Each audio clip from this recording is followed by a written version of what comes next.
लेकिन आप सीधे लिए चलते, भारतीय जनता पार्टी इस वक्त प्रेस कॉन्फ्रेंस कर रही है।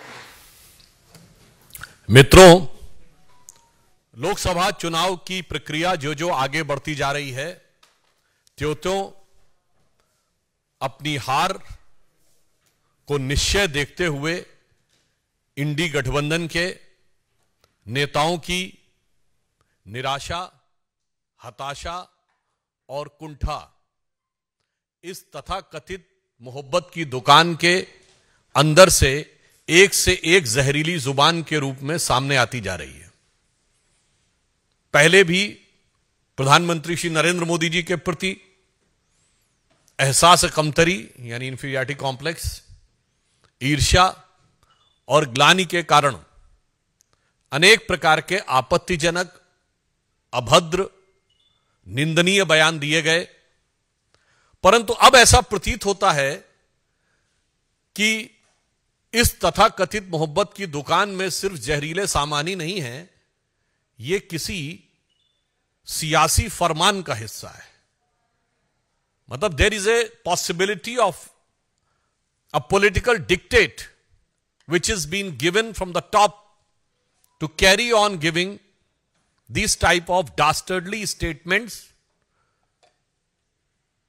not only against Prime Minister Shri Narendra Modi ji, but going to the extent of creating a divisive mindset among the people of the country. यानी अब सिर्फ प्रधानमंत्री श्री नरेंद्र मोदी जी के प्रति अवमानना और इसके बयान से आगे बढ़कर भारत के अंदर विभेदकारी, विभाजनकारी और राष्ट्र के विरोध तक जाने वाले, राष्ट्र की एकता पर आघात करने वाले बयानों तक आ गए।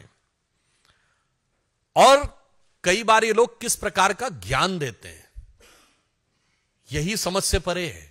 देखिए देश को कैसे भ्रमित करने का प्रयास करते हैं। अभी केरल के मुख्यमंत्री श्री पिनारी विजयन ने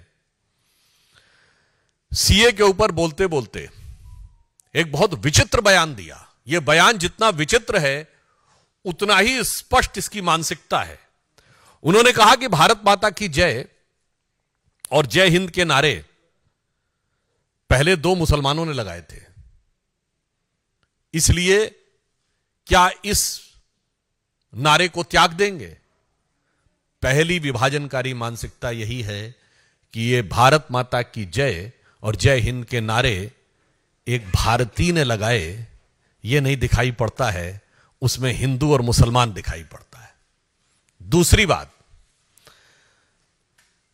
उन्हें यह भी नहीं पता है कि जिसका उल्लेख वो कर रहे थे वो दीवान अजीमुल्ला खां, नाना साहब पेशवा बाजीराव द्वितीय के दीवान थे, उस पेशवाई साम्राज्य के जिसे भारत के इतिहास में हिंदू पद पातशाही कहा जाता है। तो देखिए आधा अधूरा ज्ञान, टकराव करने के लिए सब कुछ। तो मैं इंडी गठबंधन और कम्युनिस्ट पार्टी और श्री पिनारी विजयन के ज्ञान में और अभिवृद्धि करते हुए बता देना चाहता हूं कि वंदे मातरम जो आनंद मठ में लिखा गया, उसका सबसे पहले राजनीतिक मंच के ऊपर जो गायन हुआ वो 1895 में कांग्रेस के कलकत्ता सेशन में हुआ और जिसकी अध्यक्षता रहमतुल्लाह अहमद सयानी ने की थी। यही तो मैं कहना चाहता हूं, ये सब भारत की एकता के प्रतीक थे, मगर सियासत के मकड़ जाल में इन लोगों ने इन चीजों को इस रूप में प्रस्तुत कर दिया कि भारत की एकता के प्रतीक उद्घोषों को सांप्रदायिकता का प्रतीक बनाने का प्रयास किया। और जो चाल 100 साल पहले थी वो आज 100 साल बाद भी वही फितरत है। कृपया भारत की एकता और भारत के गौरव के उद्घोषों के ऊपर विभाजनकारी राजनीति से परहेज करना चाहिए। और पुनः मैं कह रहा हूं, इंडी गठबंधन इस बात का जवाब दे पूरी बात की आई कहां से। और मैं पुनः कहना चाहता हूं, उससे भी आगे बढ़कर जिस भारत माता की जय और वंदे मातरम की बात कहते हैं, पहले तो पता नहीं उनको, शायद वो लेफ्टिस्ट ही ज्ञान है।